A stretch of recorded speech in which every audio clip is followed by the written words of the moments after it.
we can help end poverty for good.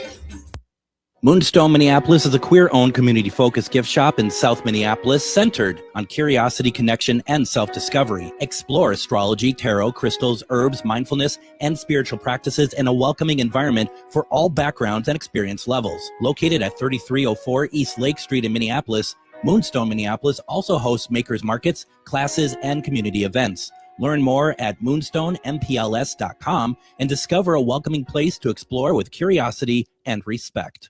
Greg Bakken here. I've been talking for a while about how spooky, fun, and fascinating the Minneapolis trolley tours are, but now there's big news. The Candlelight Ghost Tours now begin at the historic Pillsbury Club, a beautifully restored haunted mansion once owned by Charles Pillsbury himself. Believe it or not, the interior is nearly 200 years older than the exterior. How is that possible? You'll have to come out and find out. Before or after your tour, stop by the on-site market featuring a curated collection of handmade goods, artisan crafts, and locally inspired treasures.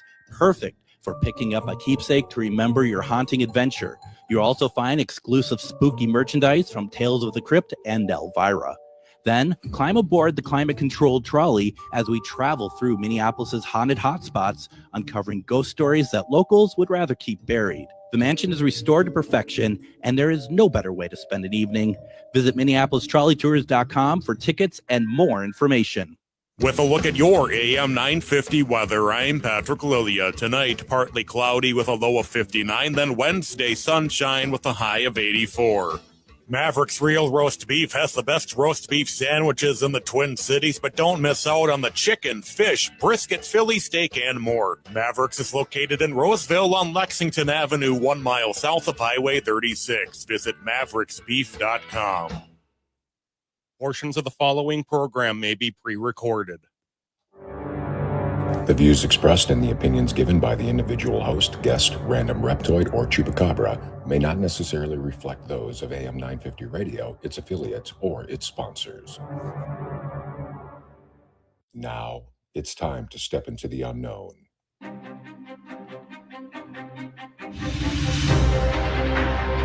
There are things people experience but never talk about. A shadow moving in the corner, flickering of the lights, a disembodied voice. We invite you to talk with us. Share your story, share your experience, because this isn't just your story. This is our story. This is Ghostbox Radio with Greg Bakken. And this is Ghostbox Radio on AM 950, where every night we talk about the paranormal, ufology, Bigfoot, and so much more. My name is Greg Bakken. Thank you very much for joining me tonight. I'd want to say real fast that just right before the weathers were talking about Mavericks, and I was just out there yesterday, and I feel like I have to tell you all every time I go. It feels like it's not the experience isn't complete until you all know that I enjoyed a perfect roast beef sandwich. And we got to get everyone together and do that. We've been saying this for years. One of these days, we're actually going to do it. Get everybody together who wants to go. We'll take a bus or something. We'll go down to Mavericks. We'll have real roast beef, chicken, fish, whatever. It's well worth it. And then we'll go over next door to their ice cream place called Sprinkles, and we'll have some ice cream. It'll be a lot of fun. I couldn't be more happier at the moment, quite frankly, because doing my favorite thing in the world, I'm doing my radio show. I have my cat at my feet, just laying, having a good time, and I have truly an incredible guest tonight. We've had Melissa St. Hilaire before on the program. We talked with her about her book, 30 Real Signs from the Afterlife, Recognizing and Understanding Messages from Lost Loved Ones. But, you know, after we got done talking, it was very clear that there is so much more that Melissa can talk about. And Melissa, as we just talked about, she's an author. She is a medium. She's a paranormal investigator. I mean, she's kind of doing it all. And I know that things are busy at the moment, but she gracefully gave us some of her time tonight to talk. And we're going to be talking about getting back in touch with your intuition and spirits. And I think this is super, super important. And I am glad that my guest tonight, Melissa St. Hilaire, is going to be talking through it with us. Melissa, welcome to Ghostbox Radio. Hello, Greg. Thank you for having me back on. So happy to be here.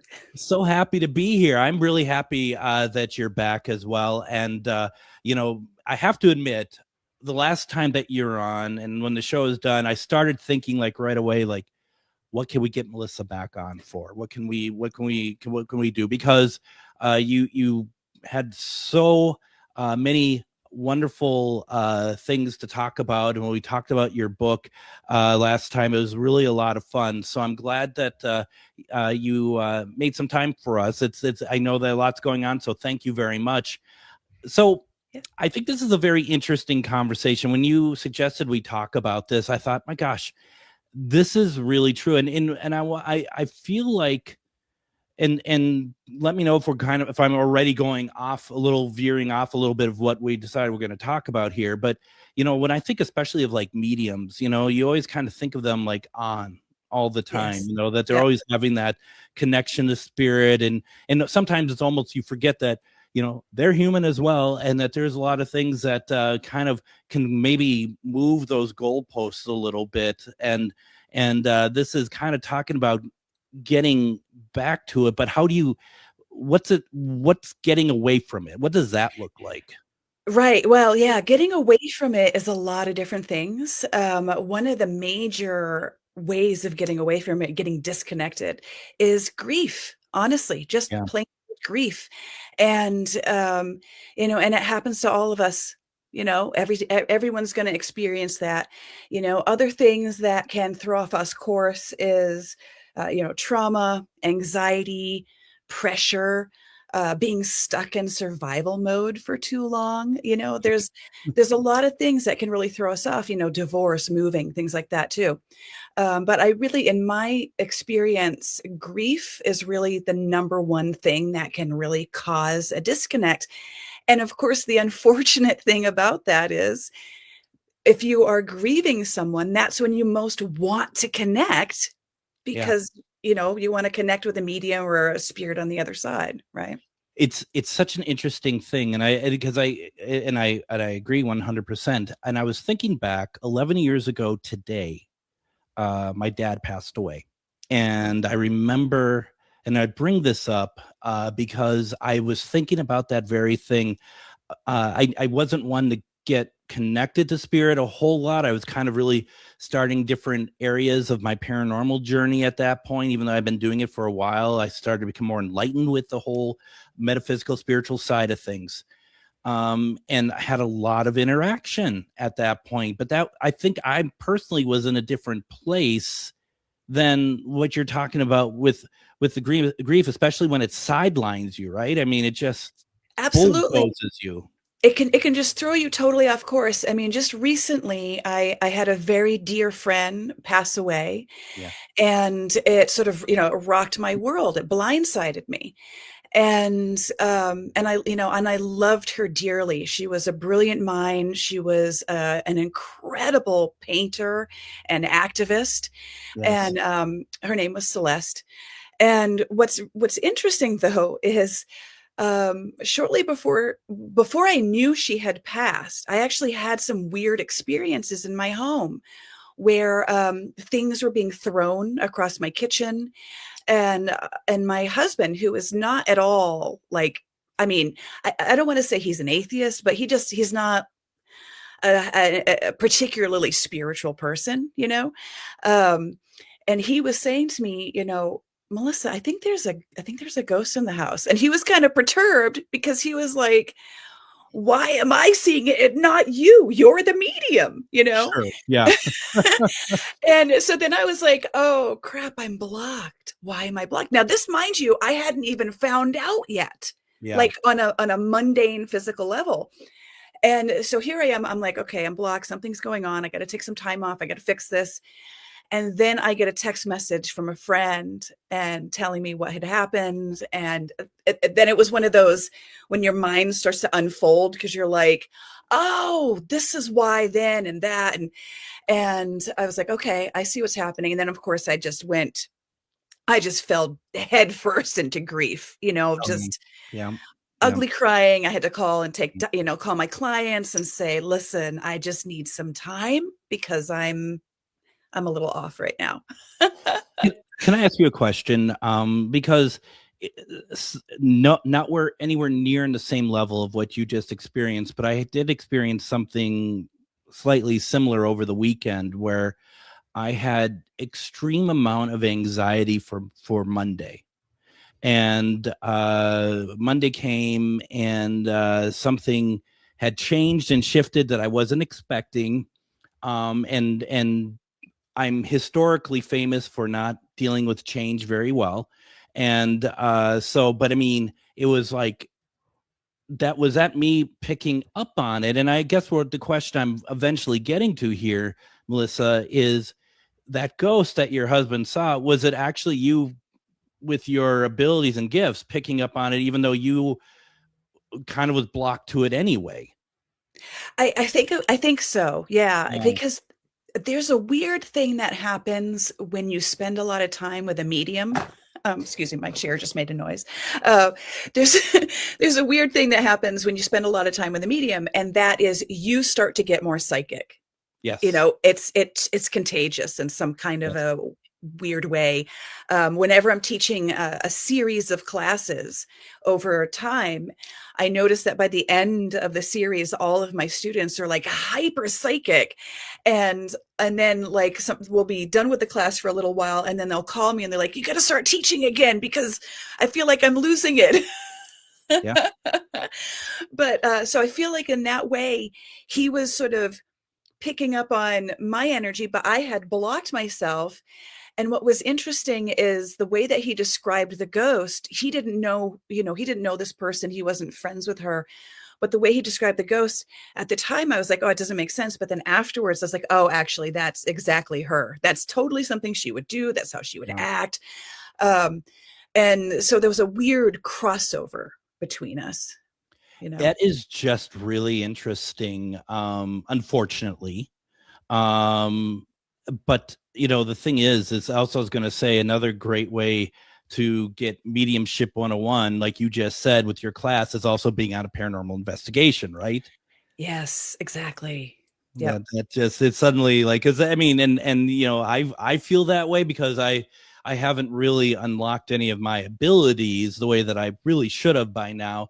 But when I'm with my friends, and most of them are mediums, it's suddenly just like, oh my gosh, I'm picking up on this, and this.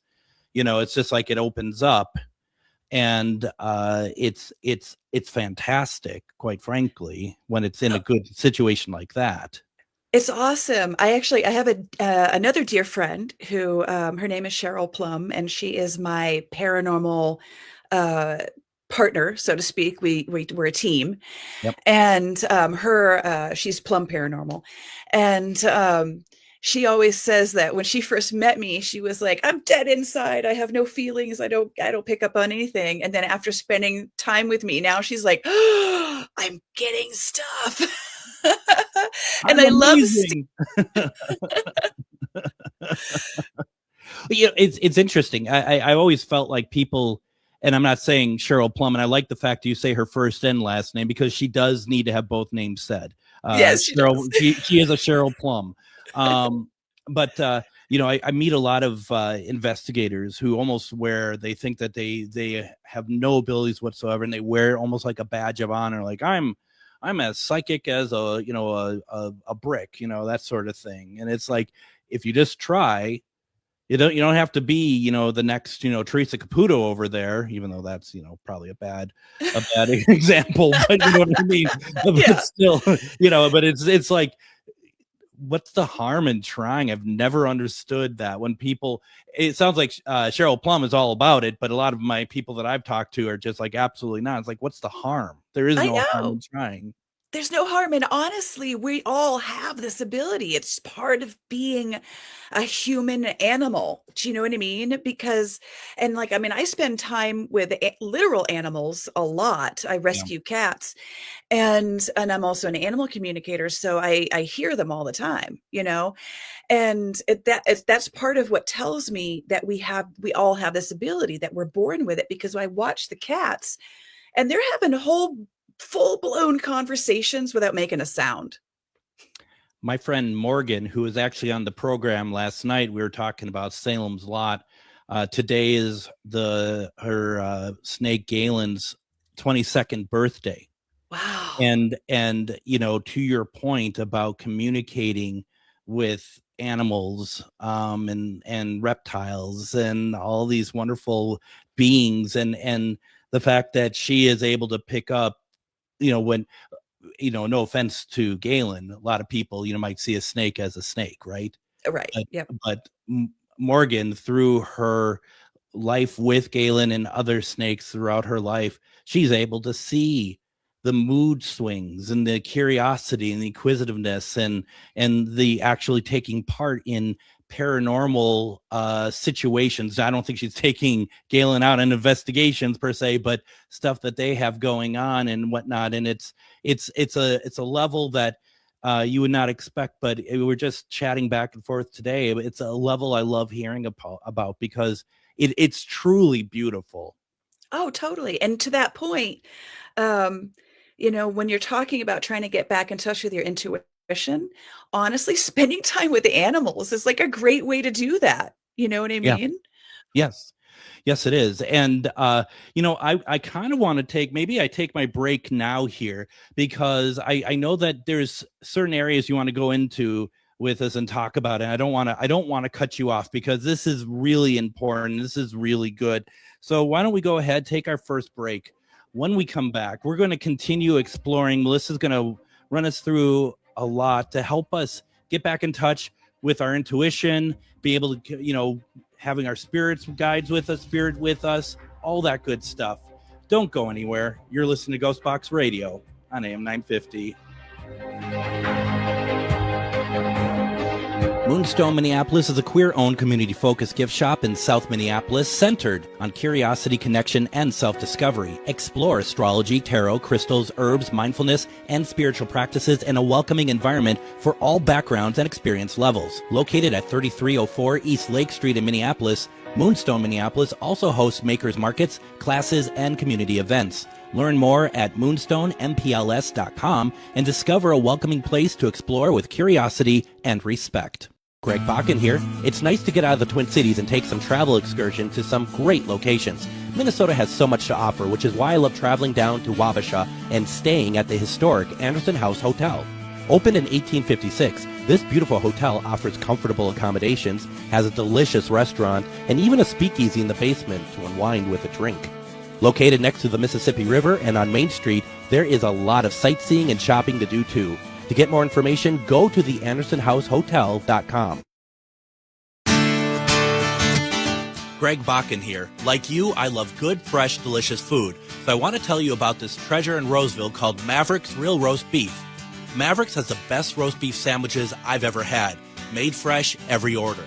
Add fries or onion rings dropped in the fryer when ordered, and you have a winning combination. Maverick's Real Roast Beef has a lot more than roast beef, so check out their website, mavericksbeef.com, or check out their restaurant on Lexington in Roseville. Greg Bakken here. I've been talking for a while about how spooky, fun, and fascinating the Minneapolis trolley tours are, but now there's big news. The Candlelight Ghost Tours now begin at the historic Pillsbury Club, a beautifully restored haunted mansion once owned by Charles Pillsbury himself. Believe it or not, the interior is nearly 200 years older than the exterior. How is that possible? You'll have to come out and find out. Before or after your tour, stop by the on-site market featuring a curated collection of handmade goods, artisan crafts, and locally inspired treasures. Perfect for picking up a keepsake to remember your haunting adventure. You'll also find exclusive spooky merchandise from Tales of the Crypt and Elvira. Then climb aboard the climate-controlled trolley as we travel through Minneapolis's haunted hotspots, uncovering ghost stories that locals would rather keep buried. The mansion is restored to perfection, and there is no better way to spend an evening.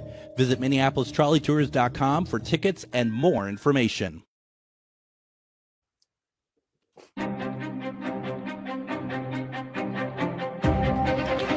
And hopefully you have nothing going on tomorrow, because I am going to invite you to June's Ghost Stories and Beyond at Billy's in Anoka. That is tomorrow at 6:30 p.m. We want to hear your stories. We want to hear, and normally we say that it's like, tell us your ghost stories, right? No, I want to know everything. I want to know if you've had stories of just seeing lights in the sky that you can't explain. Did something knock at you in the forest? Did you actually see an alien? Did you see spaceships? All that good stuff. I'd like to know all about that. So Char Savoy and I will be over at Billy's tomorrow. It starts at 6:30 in the basement. $10 to get in. Does not include food or drink. But don't worry, because burgers are half price tomorrow, and it's always good food. It's always a lot of fun. Good people out there. It's a safe environment to share your stories. We hope to see you tomorrow at Ghost Stories and Beyond. Now, my guest today, Melissa St. Hilaire, is an author, paranormal investigator.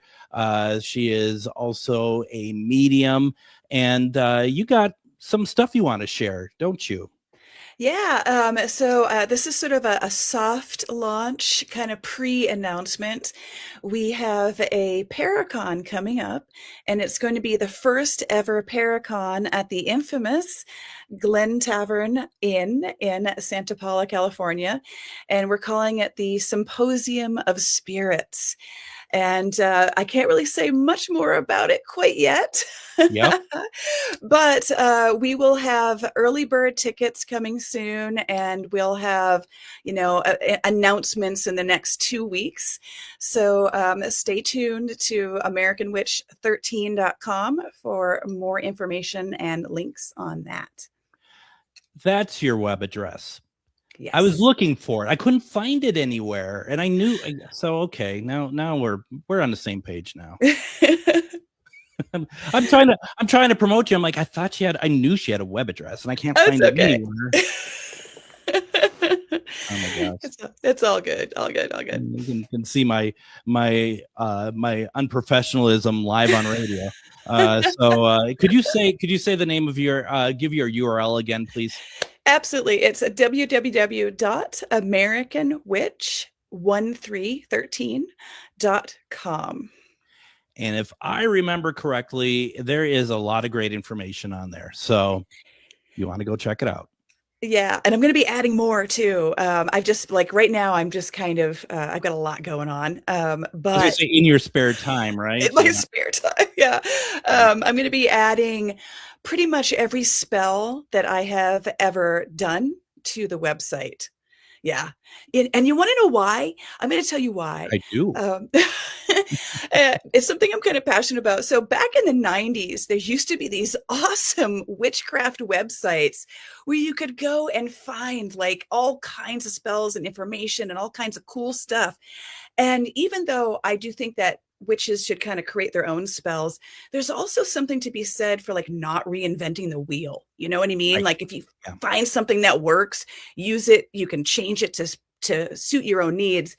But I'm sitting here on decades of practice and spells. I first started keeping a grimoire when I was a teenager, for crying out loud.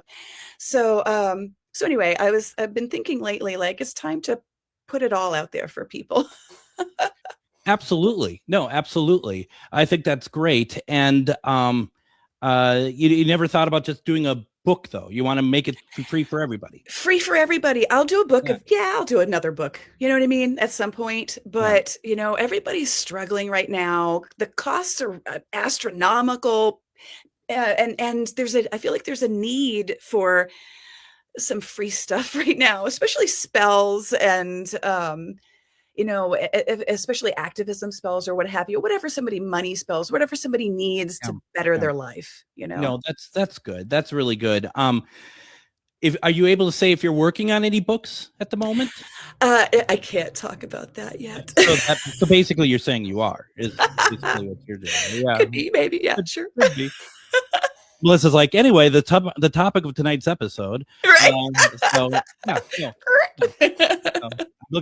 always look forward to what you're doing, and everyone needs to go check out your website. And do you have where do you like people to go for your social media presence that maybe is a great place for people to pick up what you're doing?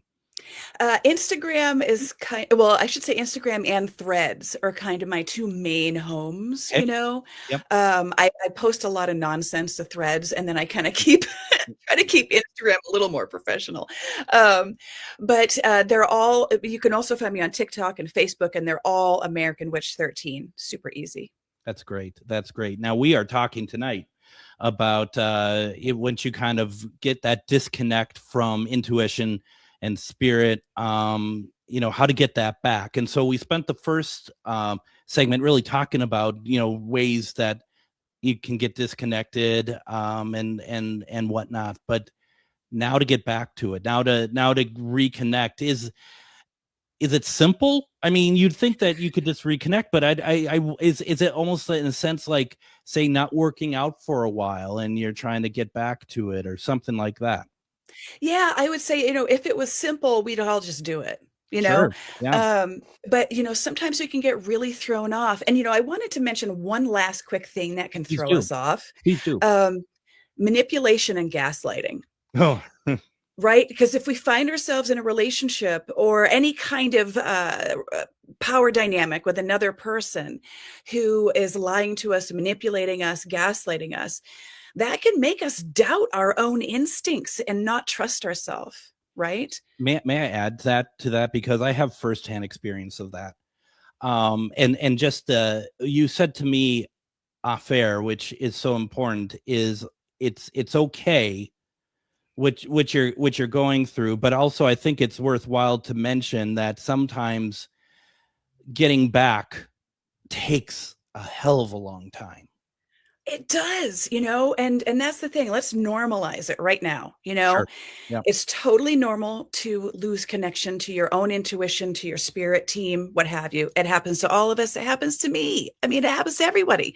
Yeah. So A, normal.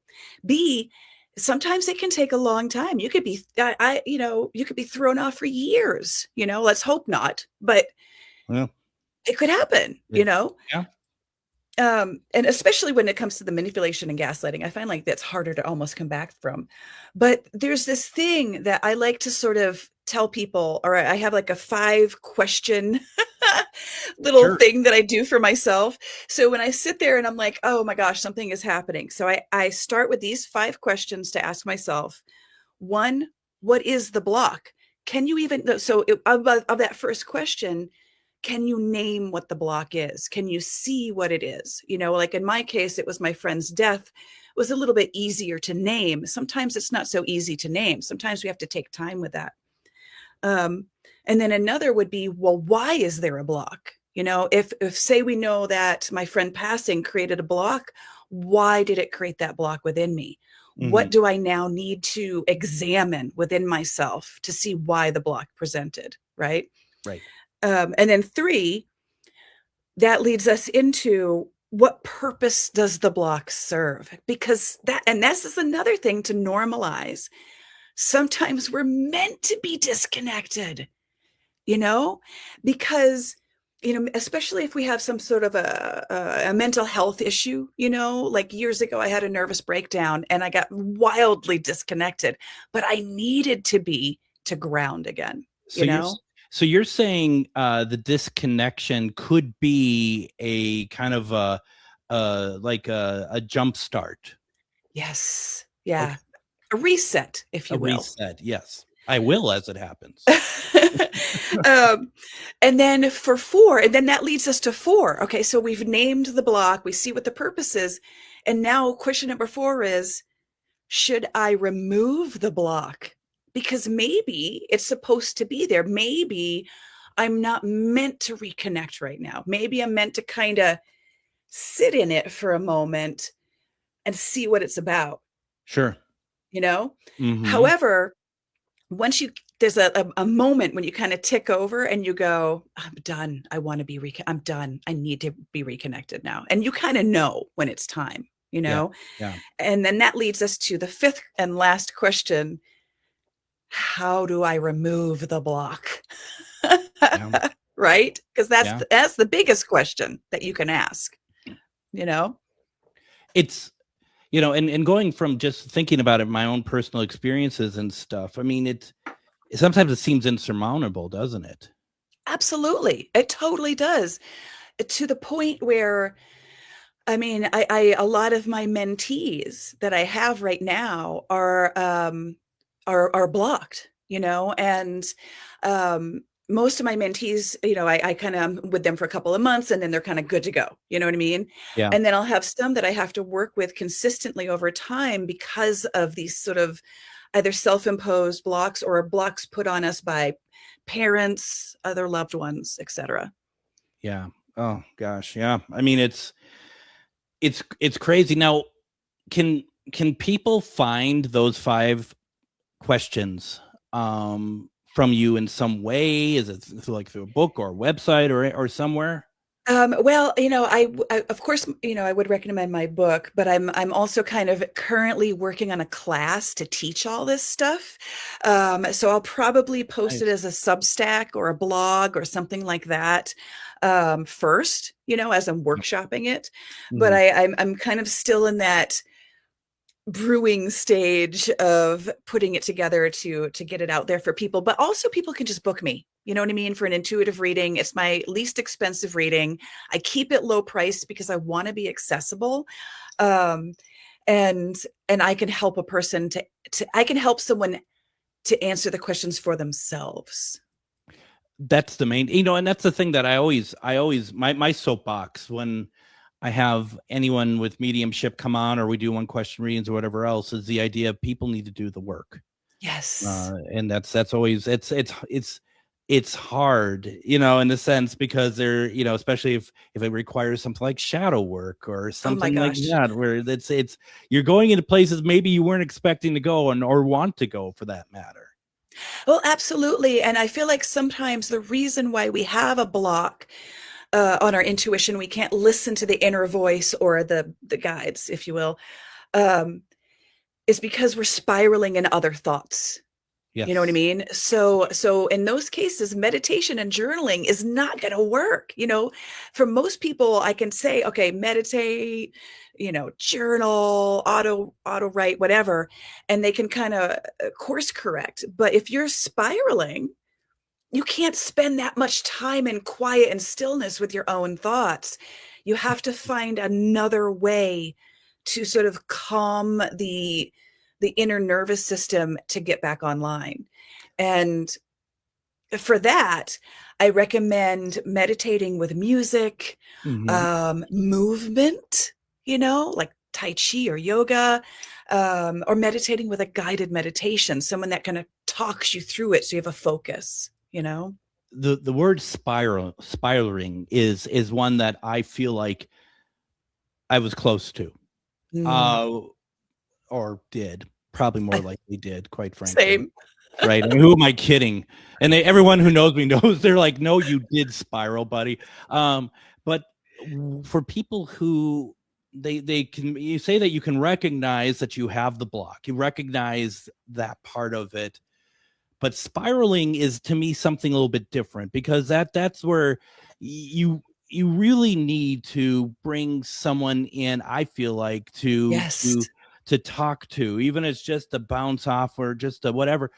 Do you have any thoughts? I mean, one could say as soon as you feel like you have the block, but say that you're trying to do it yourself, get through it yourself, and you're just struggling. Do you have a do you have an idea of when would be a good time for someone to bring someone else in those situations? Well, to be honest, I'm going to say that if you're delving into shadow work, period, you should have someone to talk to. Right. And I'm not thinking that. I'm just meaning more like that, you know what? Yeah. I'm having problems here. And is it now the time I should talk with somebody, you know?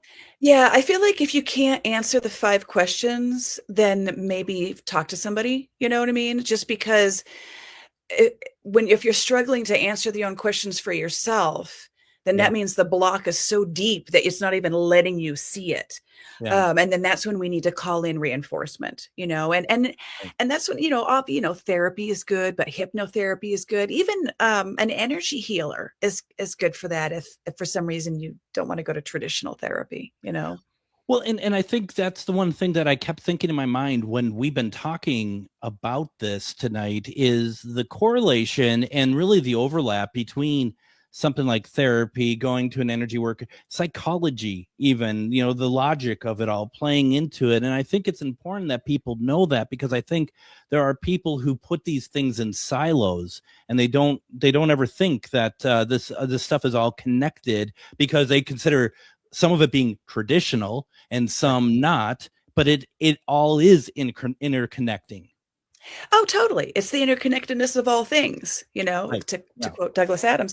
But yeah, so, there's this thing where a lot of people, like, they'll put witchcraft in one compartment and they'll put mediumship in another one, and even psychic intuition in a different one, you know what I mean? And energy healing in yet another one, and then psychology over here, and the way that I feel is mush it all together. There's good in all of it. And, if there's something doesn't resonate with you, then just ignore that little piece. Do you know what I mean? Absolutely. And just to even break it down a little bit more, I think it feels different for everybody, but the idea of, you hear the word resonate, but what does it actually mean? And, like, for example, for me, resonate means that I could just suddenly feel it. It just feels right. It just immediately is just like, nope, that's right. That's it. No question. Yes, exactly. It's like, the first time, I'm trying to think of something that I've tried. Let's go with HemiSync. Okay. So I read there's a CAA paper on a Project Gateway, and it talks about the Monroe Institute and HemiSync. And so I started talking about it with everybody because I was fascinating. And someone sent me the tapes for free that I could just listen to. And the second that I heard the first one, I was like, oh, bam, this is going to work for me. You just know. You just know.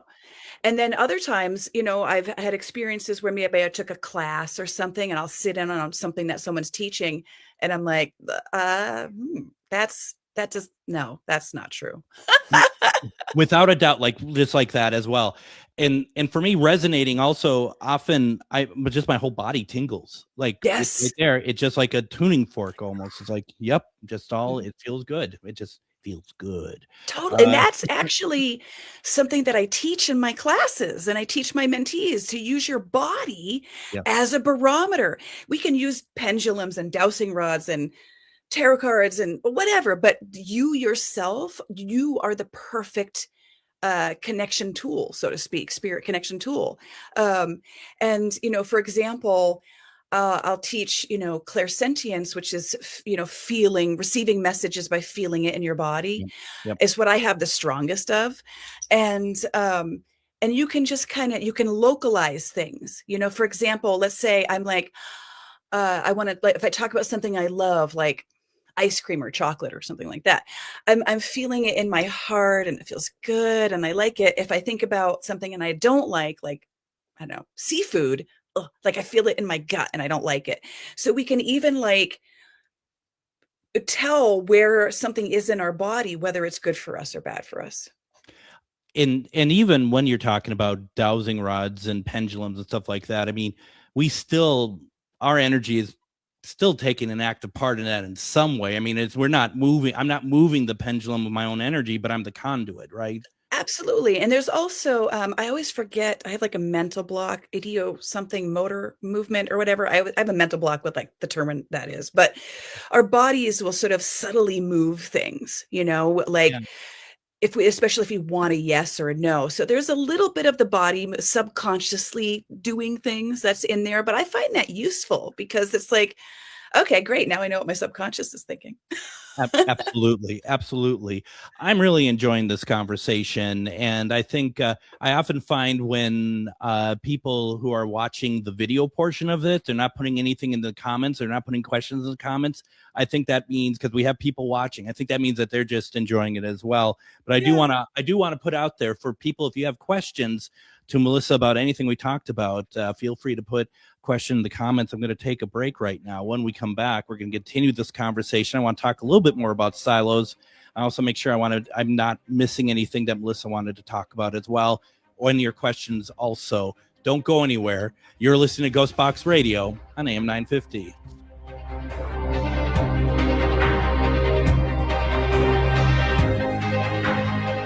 Moonstone Minneapolis is a queer-owned, community-focused gift shop in South Minneapolis centered on curiosity, connection, and self-discovery. Explore astrology, tarot, crystals, herbs, mindfulness, and spiritual practices in a welcoming environment for all backgrounds and experience levels. Located at 3304 East Lake Street in Minneapolis, Moonstone Minneapolis also hosts makers markets, classes, and community events. Learn more at moonstonempls.com and discover a welcoming place to explore with curiosity and respect.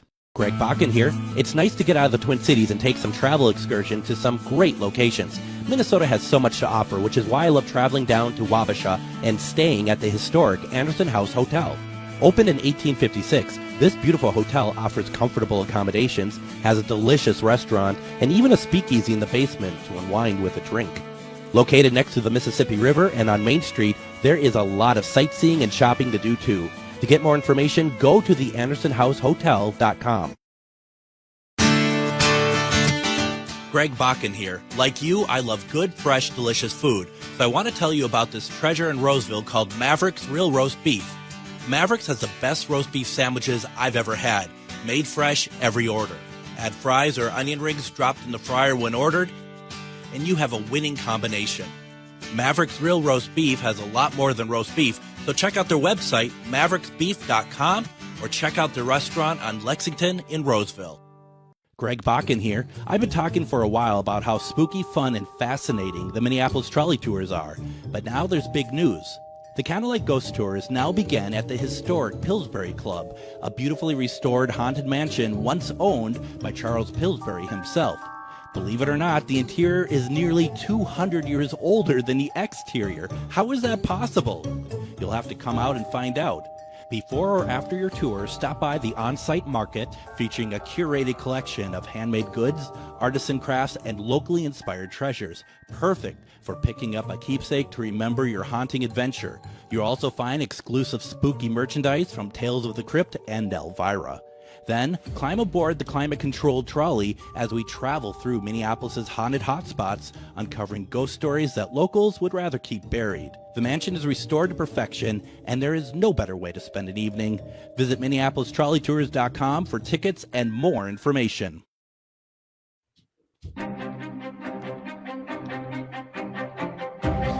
And join me tomorrow on Ghostbox Radio with Greg Bakken. We are going to see the return of Moon Girl, mistress of the paranormal.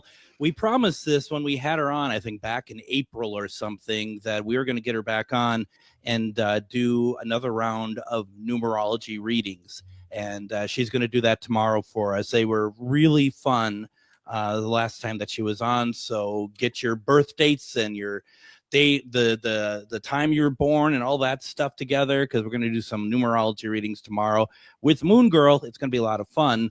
With me tonight, I've been talking all evening with Melissa St. Hilaire. We were talking about getting back in touch with your intuition and spirits. And in the comments, Andra says, when we're talking about that, we're not getting really a lot of questions. People are really into the program. She says, for sure, I'm absorbing what is being talked about. And it is very absorbing. And this is great. And, you know, one of the things I wanted to just kind of mention here real fast is we're talking about silos a little bit.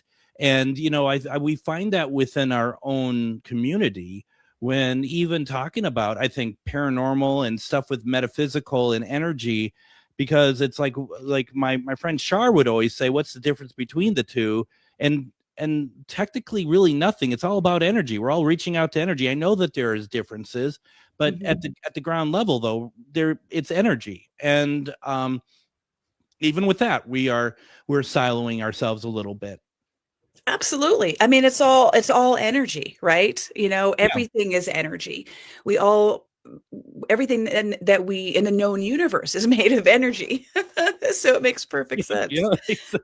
Literally everything is energy. Right. That also sounds like a Douglas Adam, like from the book, from the Hitchhiker's Guide. Everything is energy, just kind of straight. Yeah, it is. And I think people it's like we get so caught up in the mundane world and our modern society, and I think we get away from that. We do, and we forget about it. And there's something also when we're talking about like metaphysical stuff and paranormal. There's something about people. They think that when we're doing paranormal, it's all about because I think we've been trained through some of us been trained by watching the television shows that it's all about being. And I should be careful because my friend Andrea, who's watching, she actually produces a paranormal show, and that show's not like the ones that were on Discovery, where the ones on Discovery is always about trying to scare people. Right. It's not about not about educating, and not about just trying to show. I've always thought how beautiful paranormal is. Just spirit communication, and for mediums to do that and be able to relay that stuff is beyond amazing. But if I'm using like my spirit box, my ghost box, and I'm picking up conversation, words, names, whatever, to me, that's just so amazing that it's actually going through a device so everyone can maybe hear that voice. I just find all of it so amazing. I mean, it's so cool, and one time when I was doing an investigation at the, oh gosh, what was it? It's a famous house in San Francisco, and I'm blanking on what it's called, like the Weston House or Westinghouse. Winchester? No, it's not Winchester. It's a different one. I don't know. Where is Winchester anyway? It's California though, isn't it? Yeah, that one is, I think it's like San Jose a Los Gatos, something like that. But this other one is in the heart of San Francisco, right on that big park with the full house, everything. Oh. And it's famous house, and it's famous because Anton LaVey had lived there at one particular time in his life. And I'm not like a, whatever, I don't, he's just a person. But but we were doing an investigation, and there was a lot of talk about the rituals and stuff that he did there. And so of course everybody was sort of trying to see if they could get him, and we did get a voice. We got a male voice on our spirit box, and we asked who it was, and it said Anton. Now whether it really was or not is up for debate, but I just thought it was kind of interesting. And then we asked for a message, and he said something like nothing but energy. Now it's the Black House, isn't it? Or is it still or is that different? It's I want to say it's the Westfield House. Maybe it's called the Westfield House. Right. Yeah. Or Westfeld, maybe something like that. So let me ask you this, because you bring up a very good point about all of this is like, it's an intelligent response to what you're asking, but we can never really hang our hats on those type of responses because we don't know. But once again, where does intuition and resonation apply to those situations? Because like I've had Lincoln and Mary Todd Lincoln come through, and once again I can't say with any definity that that's them, but I damn well am pretty sure it is. You know what I mean? Well, absolutely. I mean, that's all we can say. Do you know what I mean? I mean, I've done seances and investigations where a variety of known and people came through, and I'm not going to list them all because I don't want to name drop, but it was like in the moments I'm like, is this even real? Do you know what I mean? Even though you kind of feel like it is, you're still going to question, you're still going to doubt, because that's just, it's natural, it's normal. And I think it's healthy, to be honest. I'm just going to say, I think it's a really good thing to have that sort of that sort of air of just, it could be, I believe it is, but we just don't know because it's, I don't want to be pompous about it either. Right, exactly. And I get people all the time who will be like, well, how do you know you're connecting with someone's grandma or it's a trickster energy? And there's a couple of different tells. One is usually if it's, when I'm bringing someone's loved one through, there's some sort of evidentiary mediumship that happens. They'll say like, I'll be like, oh, I'm seeing a red plaid shirt. And the person's like, oh my gosh, that was her favorite shirt. She wore it all the time. I don't know this person. I wouldn't know that about them. You know what I mean? So it's providing information that I could not possibly know, And then the other for me is, and this also goes in line with trying to tell the difference between fear-based thinking versus intuition, is if you're getting a message, whether it's on a spirit box, in your mind, however you're receiving it, feeling it in your body, if the message, it's like how I actually wrote a note because I didn't want to screw this up. Okay.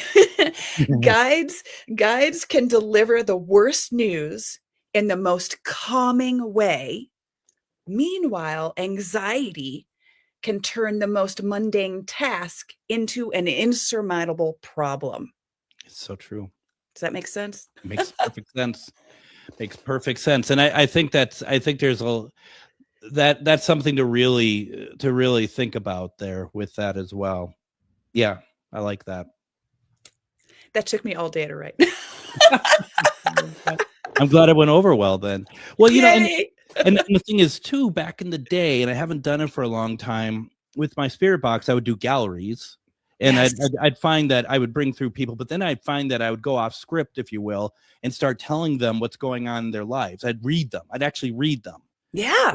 Which is suddenly, it's just like, and I remember being at the McIntyre Villa in Atchison, Kansas, and I had a bunch of people around me because we're just doing impromptu spirit box. And I'm like, okay, this is happening to you now. And everyone, no one's like, you're off. And it wasn't like, you're going to wake up tomorrow, very bland sort of readings. It was like really something. But back in the day, I would sit down with people to help bring through their loved ones so they could hear their voice. And to me, that's the evidential part to that as well, is I don't know what, Uncle John sounds like, but if they're asking for Uncle John and a voice comes through and they're like, my God, that's them, then that's in the right direction. My caveat to that, of course, is you hear any kind of sound through the spirit box, you might just fall for any sort of sound. It may not, it's hard with the spirit box. It's not easy. For me, it has to be really clear, Yes, I agree. And then that's also where intuition comes into play. Yeah. Because sometimes you hear something through the spirit box and you're like, that's not right. And then other times you hear something and you're like, oh, and you get chills and you're like, that's something is talking to me.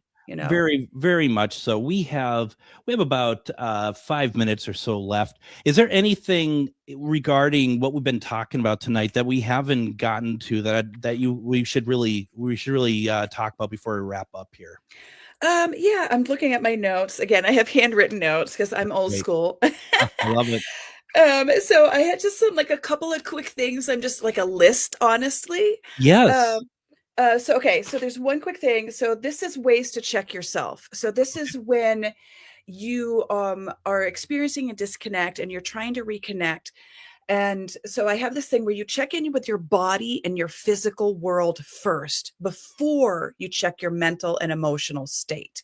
Why? Because sometimes there's really simple things that can throw us off. For example, are you safe? Are you in a safe environment? If you're not in a safe environment, bam, there you go. Yeah. Are you hurt? Check in with your body. Do you have a pain somewhere or an illness? Are you physically comfortable, or are you hungry, tired, what have you? Because any little thing can throw us off, right? And then I have this thing where, once you've kind of established that you're safe, you're full, you're sated, what have you, that's when you then switch into the mental emotional self, and then you do your check in there. You know what I mean? Sure. And oftentimes I get for that, I'd say, am I feeling this? Is this something that I am feeling, or am I taking on something from somebody else? That's another thing to ask, because maybe you're being too empathic. Maybe you're fine, but someone that's close to you is distressed and you're taking it on. That's a good point. That's a right? really good point. Yes. Because they say misery loves company. So if you're like living with someone who's depressed and all of a sudden you're depressed, you're like, I have no reason to be. It's like, oh my gosh, I'm sponging this other person's energy. That's my problem, Yeah. And then let's see, I'm just looking at my notes real quick here. Oh, and then for quick ways, just a couple of quick ways to sort of help correct yourself. Mm-hmm. I have, if journaling doesn't work because you don't want to get too much in your mind, I do this thing called spirit scribbling, which is really just drawing mindlessly, and the idea is you have a blank paper and you just scribble. Don't worry about grammar. Don't worry about shapes or specifics or anything. Just scribble.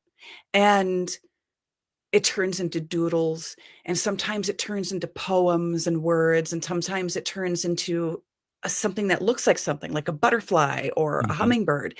And then you can like sort of scry it, look it up, in a dream dictionary or in my book or whatever, and find out what it means. And you can get messages that way too. And then lastly, I have a bunch more, but I know we're running out of time. Another one that works really well is to don't just go for a walk, but go for a mindful walk. And what I mean by that is give yourself a task for the walk. In other words, I'm going to spot 5 different types of birds or trees or flowers or whatever, so that when you're going for your walk, which the rhythmic walking will reset your vagus nerve system or whatever it's called. I always get that screwed up too. Yeah. It'll reset your nervous system so that you're like more chill. You know what I mean? And then that can actually also help to open you up. And then if you're looking for things, that can start to trick your mind into looking for your intuition, looking for signs, and you can even make that be your goal for your walk. I'm going to ask my guides for a sign and then see what you find. That's fantastic. That really is. And I just want to say quickly as well, I mean, I don't walk like I used to, and I need to get back to it. But, the number of times you run across like feathers and stuff, which is fantastic. Also, what I used to do is I would walk and I would be having like a playlist on, and I would mentally ask the type of music I wanted to hear in this walk today and see if that would come through, such as I want slower songs today. I want, just whatever. And it's amazing how much that would happen. We got to go. Yes. Unfortunately, this was great, Melissa. Thank you so very much. I think this was absolutely wonderful. Oh, you're welcome. Anytime. I'm happy to be here. I love talking to you. This is awesome. That's fantastic. Folks, I'm going to put all of her socials in our follow-up kind of summary, and it'll be there, everyone. First of all, Melissa, thank you so much for joining me. This was great. We'll be back tomorrow with numerology with Moon Girl, Mistress of the Paranormal. Everyone, have a fantastic night.